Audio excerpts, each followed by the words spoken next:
சுஜாதா அவர்கள் எழுதிய நாவல் ரோஜா. அடுத்த பகுதி இந்த வீடியோவில் கேட்க போகிறோம். அதுக்கு முந்தின பகுதிகளோட லிங்க் இந்த வீடியோ டிஸ்கிரிப்ஷனில் கொடுத்துருக்கேன். ஸோ அதை கேட்டுட்டு இந்த இறுதி பகுதியை கேட்டிங்கன்னா உங்களுக்கு கதை நல்லாவே புரியும். ஒரு சஸ்பென்ஸ் கிரைம் நாவல். பகுதி 3 மற்றும் இறுதி பகுதி. துரை யூனியன் ஆபீஸின் பின்பக்கத்தில் தனியாக உட்கார்ந்து குறைந்த அளவு சோடா சேர்த்து இங்கிலீஷ் அடித்துக் கொண்டிருந்தான். பெருமாள் துரையை பார்த்து கேட்டார். ஆமா துரை, இன்ஸ்பெக்டர் என்ன கேட்டாரு என்றான். பொதுவா தான் கேட்டான். அன்னைக்கு ஏதோ கொலையாமே. ஆமா துரை, பாவம், ஒரு சின்ன பொண்ணு. ஏதாவது கண்டுபிடிச்சாங்களாமா? எங்க? துரை தன் கையில் இருந்த சிகரெட் பாக்கெட்டை உதற அது காலியாக இருக்க பண்ணா என்று கூப்பிட்டான். வெளியே நம்ம பைய பண்ணா நிப்பான். கூப்பிடுறீங்களா பெருமாள்? பெருமாள் வெளியே போய் பார்த்து விட்டு வந்து இல்லையே என்றான். எங்க போயிட்டான்? அங்கதானே நான் நிக்க சொன்னேன். துரைக்கு சற்று கவலை ஏற்பட்டது. வெளியே வந்தான். சுற்றிலும் பார்த்தான். எதிரே நாயர் கடையில் போய் சிகரெட் வாங்கி கொண்டான். நம்ம பைய ஒருத்தன் வெடவெடன்னு ஒசரமா இங்க நின்னுகிட்டு இருந்தானே நாயர், அவனை பாத்தீங்களா? ஆளா? அவன் ஜீப்ல போய். ஜீப்பா? போலீஸ்காரங்க வந்ததில்ல, அவரு அழைச்சு போய். துரையின் போதை தெளிந்து விட்டது. உடனே உள்ளே ஓடினான். பெருமாள், பெருமாள் என்று கத்தினான். என்ன துரை? 4 ஆளுங்களை கூட்டிட்டு வாங்க. போலீஸ் ஸ்டேஷன் எங்க இருக்கு? ஏன் துரை? பண்ணாவ போலீஸ் ஸ்டேஷனுக்கு கூட்டிட்டு போயிட்டாங்களாம் அந்த இன்ஸ்பெக்டர். துரை போலீஸ் ஸ்டேஷனுக்குள் நுழைந்த போது ராஜசேகரன் மேஜை விளிம்பில் உட்கார்ந்து தேநீர் சாப்பிட்டுக் கொண்டிருந்தார். எதிரே பவ்யமாக பண்ணா நின்று கொண்டிருந்தான். இன்ஸ்பெக்டர், என்ன இது? இந்த ஆளை நான் நாள் முழுக்க தேடிட்டு இருக்கேன். பண்ணா, வாடா. இருங்க, இன்னும் கொஞ்ச நேரத்துல வந்துருவார் உங்க சிநேகிதர் என்றார் ராஜசேகர். இன்ஸ்பெக்டர், எந்த ஆதாரத்துல, எந்த சட்டத்துல நீங்க இந்த ஆளை இங்க கூட்டிகிட்டு வந்திருக்கீங்க? அத நீங்க கேட்க கூடாது. ஏன் கேட்க கூடாது? அவனை எப்படி நீங்க ஸ்டேஷனுக்கு கூட்டிட்டு வரலாம்? கைது பண்ணீங்களா? வாரண்ட் கொண்டு வந்தீங்களா? என்ன இது சர்வாதிகாரத்தனமா இருக்கு? நான் என்ன செஞ்சுட்டேன்னு இப்படி கத்துறீங்க இப்போ? அவராதான் ஜீப்ல வந்தாரு. ஏயா பத்மநாபன், நாங்க உங்களை என்று இன்ஸ்பெக்டர் கேட்டார். டேய் பண்ணா, எப்படா இங்க வந்த? நான் சினிமா கொட்டகைக்கு போறேன்னு சொன்னேன் துரை. ஜீப்ல போட்டுக்கிட்டு இங்க கூட்டிட்டு வந்துட்டாங்க. இன்ஸ்பெக்டர், இது தகாத காரியம். நான் கம்ப்ளைண்ட் கொடுக்க போறேன். ராஜசேகரன் இதை கவனிக்கவில்லை. எஸ்பி அஃப்தாப் ஹுசைன் உள்ளே நுழைய அவர் எழுந்து நின்று சல்யூட் அடித்தார். என்ன ராஜசேகரன்? என்னப்பா துரை, ஒரே இறைச்சலா இருக்கு? நாளைக்கு செய்ய வேண்டிய கலாட்டாவுக்கு இது ஒத்திகையா? ஹுசைன் சார், நீங்க வந்துட்டீங்க. இந்த ஸ்டேஷன்ல அக்கிரமம் நடக்குது, அராஜகம் நடக்குது. போன 3 மணி நேரமா இந்த ஆளை உங்க இன்ஸ்பெக்டர் ஸ்டேஷனுக்குள்ள டிடைன் பண்ணி வச்சிருக்காரு, ஒரு விதமான வாரண்ட் எதுவும் இல்லாம. என்ன இது ராஜசேகரன் என்று அவரை எஸ்பி கேட்டார். டேய் பண்ணா, உன்னை அடிச்சாங்களாடா? தைரியமா சொல்லுடா என்றான் துரை. பிடிச்சு தள்ளினாங்க சார் என்றான் பண்ணா. அப்ப அடிச்சிருக்காங்க? சொல்ல பயப்படுறான் சார். என்ன இது? எனக்கு ஒண்ணுமே புரியல. ஆமா, யார் இந்த ஆளு? சார், நேத்து மர்டர் விஷயமா அந்த ஆளை கொஞ்சம் கேள்வி கேட்டேன், அதான் என்றார் இன்ஸ்பெக்டர். ஸ்டேஷனுக்கு எப்படி வந்தான்? நான் தான் சார் கூட்டிட்டு வந்தேன். இல்லீங்க, அடிச்சு உதைச்சி மிரட்டி இழுத்து வந்திருக்காங்க. என்னடா பண்ணா, சொல்லேண்டா? ஆமாங்க. யோ, பொய் சொல்லாத என்றான் அருணாச்சலம். அவனோட முகத்தை பாருங்க, வீங்கி இருக்குது என்றான் துரை கடுப்புடன். சார், அவனை நாங்க தொடக்கூட இல்ல என்றார் இன்ஸ்பெக்டர். ஹுசேன் சார், நான் கம்ப்ளைண்ட் கொடுக்க போறேன். இருங்க, என்ன நடந்தது இப்ப? சும்மா அலட்டிக்காதீங்க துரை. ஹுசேன் சாப், இந்த மாதிரி ஸ்டேஷன்ல ஒரு ஆளை நிறுத்தி வச்சு உதைக்கிற காலமெல்லாம் பிரிட்டிஷ்காரனோட போயிடுச்சுன்னு உங்க இன்ஸ்பெக்டர் கிட்ட சொல்லுங்க. அது ஊர்ல பரவிச்சுன்னா நாளைக்கு என்ன ஆகுங்கிறத என்னால சொல்ல முடியாது. ஏற்கனவே இவரை பத்தி என்கிட்ட நிறைய பேர் புகார் சொன்னாங்க. லாரிக்காரங்க எல்லாம் ரொம்ப சொன்னாங்க. துரை, உங்களுக்கு என் மேல ஏன் வெறுப்பு இருக்குன்னு எனக்கு தெரியும், அது உங்களுக்கும் தெரியும் என்றார் இன்ஸ்பெக்டர். இருங்க ராஜசேகரன், இந்தாப்பா, உன் பேர் என்ன? பத்மநாபங்க. உன்னை அடிச்சாங்களா? ஆமாங்க. என்ன இது ராஜசேகரன் என்று அவரை கேட்டார். ராஜசேகரன் பத்மநாபனை ஆச்சரியத்துடன் பார்த்தார். துரை, நீங்க இந்த ஆளை அழைச்சுக்கிட்டு போங்க. உங்களுக்கு கம்ப்ளைண்ட் இருந்தா இந்த ஆள் எழுதி கொடுக்கட்டும், நாங்க விசாரிக்கிறோம். நீங்க எல்லாம் போங்கப்பா. ராஜசேகரன், கொஞ்சம் இங்க வாங்க என்றார் எஸ்பி. அவர்கள் அங்கிருந்து சென்றதும், சார், அவன் ஆடின நாடகத்தை எல்லாம் நீங்க நம்புறீங்களா என்று கேட்டார் ராஜசேகரன். என்ன இது ராஜசேகரன், எல்லாத்துக்கும் ஒரு முறை இருக்குல்ல? யார் இந்த பத்மநாபன்? துரையோட ஆளு சார். அவன் எதுக்கு இங்க கூட்டிகிட்டு வந்தீங்க? உங்களுக்கு முதல்ல இருந்து விவரமா சொல்றேன் சார், அப்பதான் புரியும். துரை பன்னாவை தனியாக ஒரு காஃபி ஹோட்டலுக்கு அழைத்துச் சென்றான். ஒரு மூலையில் காலியாக இருந்த மேஜையில் இருவரும் உட்கார்ந்து கொண்டார்கள். 2 காஃபி ஆர்டர் செய்து அது வந்ததும் பில்லை வாங்கிக் கொண்டு சர்வர் போனதும், சொல்லுடா பண்ணா என்றான் துரை. பன்னாவின் விரல்கள் நடுங்க காஃபி கீழே சிந்தியது. துரை, அந்த ஆளு உன்னை சந்தேகப்படுறாரு. என்ன கேட்டான்? நீ என்னடா சொன்ன? அன்னைக்கு சாயங்காலம் கூட்டம் முடிஞ்சுதே, அதுக்கப்புறம் எங்க போனேன்னு கேட்டாரு. நான் டவுனுக்கு போனேன்னு சொன்னேன். ஜீப்பை யார் ஓட்டுனா? அந்த மாலைய எங்க வச்சுக்கிட்டு இருந்தீங்க அப்படின்னு எல்லாம் கேட்டான். மாலையா? ஆமாம் துரை, கூட்டத்துல மாலை போட்டாங்களே, அத பத்தி திருப்பி திருப்பி கேட்டான். அப்புறம் நம்ம கூட ஜீப்ல வந்த மாதிரி அவ்வளவு கரெக்டா சொல்றான் துரை. என்ன சொல்றான்? ஜீப்ப வாய்க்கால் கரை பக்கமா நிறுத்தினியா? அங்க ஒரு பொண்ணு குளிச்சுக்கிட்டு இருந்தத தூரத்துல இருந்து பாத்தீங்களா? அங்க 2 பேரும் போனீங்களா, இல்ல துரை மட்டும் தனியா போனானா? இப்படி எல்லாம். டேய், அதுக்கெல்லாம் நீ என்னடா சொன்ன? நானா? சேச்சே, நான் அப்படியெல்லாம் ஒண்ணுமே நடக்கல, இல்லன்னு தான் சொன்னேன். பெரிய பள்ளத்தை விட்டு நேரா டவுனுக்கு போனோம், அவ்வளவுதான் சொன்னேன். ஆனா அவன் கேட்கிற விதமே வேற மாதிரி இருந்தது துரை. எல்லாம் நடந்தது, அதுக்கப்புறம் என்ன செஞ்சீங்கன்னு திருப்பி திருப்பி அந்த இடத்த பத்தியே கேக்குறான். நீ என்னடா சொன்ன? தெரியாதுன்னு தான் சொன்ன. இருந்தாலும் கொஞ்சம் முன்ன பின்ன ஆயிடுச்சு துரை. அவனுக்கு எப்படி தெரிஞ்சது துரை? போடா என்று கையை ஓங்கினான். அடிக்காத துரை. துரை, நீ பாக்குறது சரியில்லை. நான் சத்தியமா ஒண்ணுமே சொல்லல துரை. என்னை இதுல மாட்டி விட்டுறாத துரை. நான் புள்ள குட்டிக்காரன். அவன் மாலை நான் சொன்னான். மாலை என்கிட்ட தானே இருந்தது. ராத்திரி திரும்பி வர்ற போது 2 மாலை இருந்துச்சே. பூ ஏதாவது விழுந்திருக்குமோ என்று பண்ணா சந்தேகத்துடன் கேட்டான். சொன்னானா என்று துரை கேட்டான். நாம் அந்த இடத்துல இருந்ததுக்கு ஆதாரம் இருக்குதுன்னு சொல்றான். சும்மா விட்டுருக்கான் ரீலு. அப்படி ஏதாவது இருந்தா என்னையே கைது பண்ணலையா? அவங்கிட்ட ஆதாரம் எதுவும் இல்ல, சந்தேகம்தான் இருக்கும். பண்ணா, போலீஸ்காரங்க மறுபடியும் வந்து இத பத்தி கேட்டா நீ ஒரேடியா. டேய், நீ ஏதாவது சொன்னதை எழுதிக்கிட்டாங்களா அப்ப? இல்ல துரை, ரொம்ப சிநேகமா தான் கேட்டான், தொடல என்ன. நீ எல்லாத்தையும் மறந்துரு. உன்னை ஸ்டேஷன்ல அடிச்சாங்க தெரியுமா? அடிச்சு ஸ்டேட்மெண்ட்ல கையெழுத்து போட சொன்னாங்க. தப்பு தப்பா சொல்ல சொன்னாங்க. அதுக்குள்ள நாங்க வந்துட்டோம். சரியா? இதுதான் நடந்தது, இதுதான் உண்மை, அதுதான் நிஜம். தெரியுதா பண்ணா? தெரியுது துரை. அந்த பொண்ணு போயிடுச்சான் துரை. என்னதான் செஞ்ச நீ? டேய், எக்கச்சக்கமா விழுந்துருச்சுரா. அல்பாயுசு. பண்ணா, அந்த பொண்ணுக்கான கதி உன்னுடைய தங்கச்சிக்கு ஆக வேண்டாம், புரியுதா என்று மிரட்டலாக சொன்னான். ஐயோ, புரியுது துரை எனக்கு. சரி, உண்மையா நடந்தது என்ன சொல்லு. ஸ்டேஷன்ல என்ன அடிச்சாங்க, ஸ்டேஷன்ல கையெழுத்து போட மிரட்டுனாங்க. சபாஷ் ராஜசேகரா, என்கிட்ட விளையாடுறிய நீ? உன்னை கவனிக்கிற விதத்துல கவனிக்கிறேன். துரை யோசித்தான். பண்ணா, இன்னொரு காரியம் செய்யி. நேரா டவுனுக்கு போ, நம்ம பேட்டைக்கு போ. அங்க வெங்கடசாமி கிட்ட போய் நான் சொன்னதா சொல்லு. நாளைக்கு விடியற் காலையிலேயே ஒரு 50 ஆளாவது வேணும்னு சொல்லு.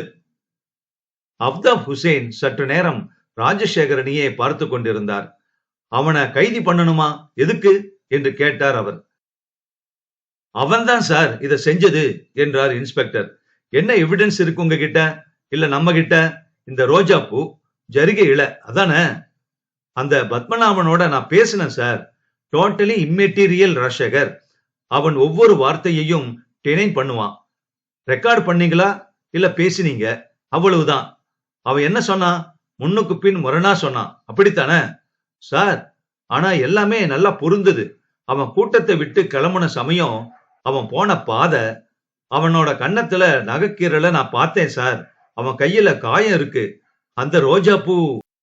ராஜசேகரன், நீங்க கொஞ்ச நேரம் இந்த கேஸ மாஜிஸ்ட்ரேட் கோர்ட்ல நடத்த போகிற ப்ராசிக்யூட்டிவ் இன்ஸ்பெக்டராக உங்களை நினைச்சுக்கோங்க. எப்படி நடத்துவீங்க? மெட்டீரியல் எவிடன்ஸ் என்ன? It can be any flower. எப்படி அந்த பூ அந்த சமயத்துல அவன் வச்சிருந்தது, அங்கு விழுந்தது அப்படின்னு எப்படி நிரூபிப்பீங்க? அப்புறம் என்ன? 2 காயங்கள். காயங்கள் அந்த பெண்ணால ஏற்பட்டதுன்னு எப்படி நிரூபிப்பீங்க? யாரு பார்த்திருக்காங்க? அந்த பத்மநாபன் கூட இருந்தானா? அவன் பார்த்தானா? பார்த்தா நான் பார்த்தேன். அவன் அந்த பொண்ண பலாத்காரம் செஞ்சான்னு சாட்சியம் சொல்லுவானா? எதுக்காக கொல்லணும்? நீங்களே கொஞ்சம் முன்னாடி பார்த்தீங்க. நீங்க தொடவே இல்ல அவன. ஆனா அடிச்சான்னு சொன்னானே அந்த பையன். அவன் எதுக்காக உண்மை சொல்லணும்? நீங்க தரப்போற சாட்சியங்கள் எத்தனை? ஒரு ரோஜா, 2 காயங்கள். போதுமா ராஜசேகர்? ராஜசேகரன் யோசித்தார். போதாது சார் என்றார் மெல்ல. ஆனா அவன்தான் சார். அவனேதான். எனக்கு குற்றவாளிகளை தெரியும். அவன் கண்ணுல தெரியுது. உடம்புலயும் ஒவ்வொரு எலும்புலயும் நான் இதை உணர்றேன் சார். அமானுஷ்யமாக அவன்தான். போதாது ராஜசேகர். நீங்க இதுவரையில கண்டுபிடிச்சதன் மூலம் நான் என்ன நினைப்பேன் தெரியுமா? துரைங்கிறவன் அதை செஞ்சிருக்கலாம், அவ்வளவுதான்.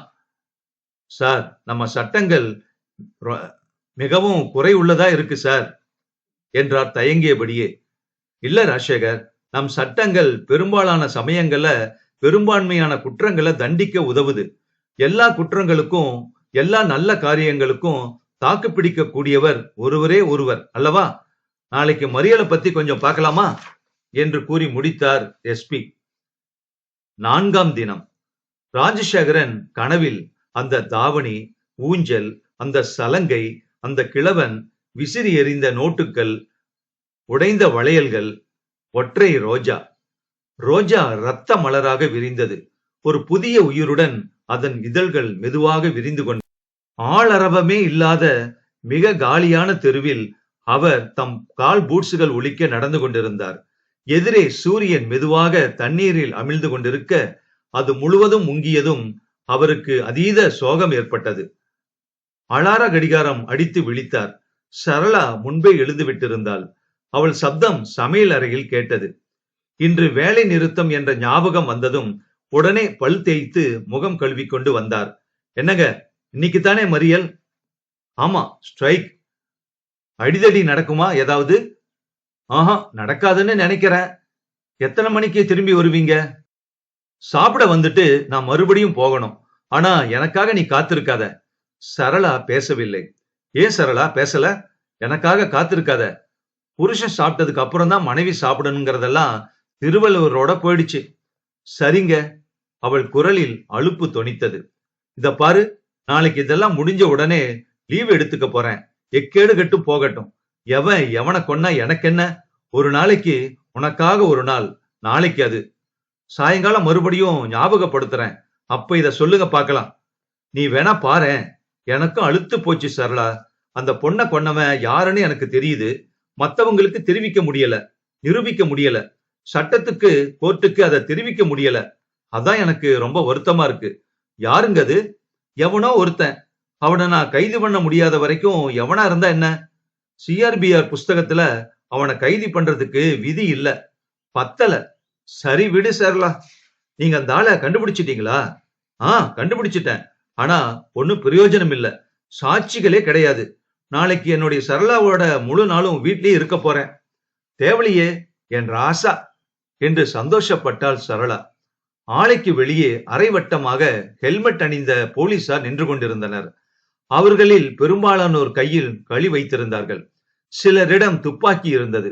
அருகே போலீஸ் ஜீப்பில் ரேடியோ அமைந்திருந்தது. கருநீல வானில் மேலும் சிலர் உட்கார்ந்து கொண்டிருந்தார்கள். ராஜசேகரன் ஜீப்பின் அருகில் நின்று கொண்டு உசேனுடன் பேசிக் கொண்டிருந்தார். கண்ணீர் புகை ஜெல்கள் தயாராக இருந்தன. துப்பாக்கிகளில் தோட்டாக்கள் இருந்தன. பெரிய பேனர்களும் அட்டையில் எழுதிய வாசகங்களுமாக சுமார் 100 பேர் கத்திக் கொண்டிருந்தார்கள். இன்குலாப் ஜிந்தாபாத், தொழிலாளர் ஒற்றுமை ஓங்குக. ஆலையின் டைரக்டர் உள்ளே இருந்தார். ஆலையின் பாதுகாப்பு அதிகாரி உசேனுடன் நின்று கொண்டிருந்தார். ஆலையின் கம்பி கதவுகள் மூடியிருந்தன. சுவர்களில் ஆளுயர எழுத்துக்கள் எல்லோரையும் திட்டின. இந்த மாதிரி சந்தர்ப்பங்களில் போலீஸ்காரர்கள் மிகவும் ஆபத்தான சூழ்நிலையில் இருக்கிறார்கள்.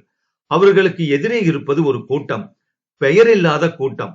அந்த கூட்டத்தை பொறுத்தவரை எதிரே இருக்கும் காக்கி சட்டை ஒரு ராமனோ, முத்துகிருஷ்ண நாயுடுவோ, இஷான் பாஷாவோ இல்லை.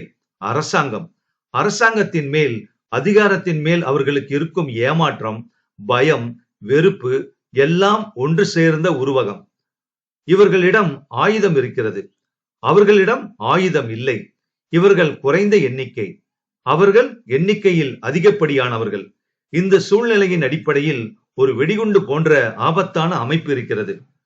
நான் ஒரு போலீஸ்காரனாக இருந்தால் எனக்கு எதிரே இருக்கும் முகமற்ற நூற்றுக்கணக்கான தலைகளையும் அவை ஒன்று சேர்ந்து செய்யும் கோஷத்தையும் கண்டு கலவரப்பட்டிருப்பேன். அவர்கள் நிதானமாக இருந்தார்கள். உசேன் சிகரெட் பிடித்தார். ராஜசேகரன் தரையில் பூட்ஸ் காலால் வட்டங்கள் வரைந்து கொண்டிருந்தார். தம்மை அறியாமல் ஒரு வட்டத்தின் நடுவில் கையில் இருந்த கோலால் ஒரு ரோஜா வரைந்தார். அப்போது ஜீப்பின் மேல் நடுநாயகமாக உட்கார்ந்து கொண்டு கழுத்தில் மாலை அணிந்து கொண்டு சேவித்துக் கொண்டு துரை ஊர்வலமாக அவர்களை நோக்கி வர, அவனை சூழ்ந்து அவன் பின்னே சுமார் 1000 பேர் தருவிக்கப்பட்ட ஆவேசத்துடன் வாழ்க கூச்சல்களும் ஒழிக கூச்சலுமாக வந்தார்கள். போலீஸ்காரர்கள் தயாரானார்கள். துரைக்கு அருகிலே இருந்தவர்கள் உள்ளூர்காரர்கள் இல்லை. அவர்கள் கையில் கம்பும் களியும் வைத்திருந்தார்கள். இரும்பு பூணும் முரட்டு செருப்பும் அவர்கள் நல்ல காரியத்துக்காக வரவில்லை என்பதை தெரிவித்தன. துரை குனிந்து அவர்களை கூப்பிட்டான். வெங்கடசாமி என்றான். என்ன துர? அதோ பாரு, அந்த ஜீப்புக்கு பக்கத்துல தனியா நிக்கிறானே, கீழே குனிஞ்சுக்கிட்டு, தெரியுதா? ஆமா தெரியுது துர, அவன்தான். சரி துர. டேய் சங்கிலி. போலீஸின் அரைவட்ட சங்கிலி இறுகியது. புதிதாக வந்தவர்களின் உற்சாகத்தில் சோர்ந்து போயிருந்தவர்களின் குரல் எழும்பியது. இங்கிலீஷில் தமிழில் எழுதப்பட்ட அட்டைகள் நடனமாடின. அந்த தலைகள் கொஞ்சம் கொஞ்சமாக கிட்டே கிட்டே நெருங்கின. போலீஸ் அமைத்த அரை வட்டம் சற்று குறுக ஆரம்பித்தது. குறுகிய அரை வட்டத்தை பெரிதுபடுத்த அவர்கள் முயன்றார்கள். மனித வெள்ளத்தையே நடுவே பிரித்து துரைக்கு வழிவிட்டார்கள். துரையின் பின்னால் பெருமாள் வந்தான். ராஜசேகரன் சற்று பின்தங்கி வந்தார். அந்த அரைவட்ட இடத்தை ஸ்திரமாக வைத்திருப்பது மிகவும் கஷ்டமாக இருந்தது. அடிக்கடி அதன் வடிவம் மாறிக்கொண்டிருந்தது. எல்லோருக்கும் எச்சில் உலர கத்தும் ஆவேசம் ஏறியிருந்தது. இப்பவும் நிலைமை மோசமாகவில்லை. துரை அவர்களில் இருந்து விடுபட்டு முன்வந்தான்.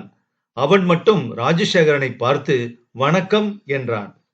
தன் மாலையில் இருந்த ஒரு ரோஜாவை எடுத்து அவருக்கு கொடுத்தான். ஜனங்கள் கை தட்டினார்கள். துரையை மிக அழகாக நோக்கினார் ராஜசேகரன். உன்னை யார் பெற்றார்கள்? யார் வளர்த்தார்கள்? எந்த பள்ளியில் படித்தாய்?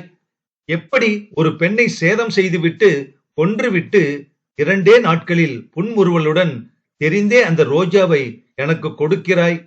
எப்படிப்பட்ட மிருகம் நீ? வணக்கம் உசேன் சார், நாங்க கலாட்டா செய்யலாம் வரல. 10 பேரு டைரக்டரை போய் பார்க்க விடுங்க போதும். இந்த பெட்டிஷனை கொடுத்தா போதும் என்றான் துரை.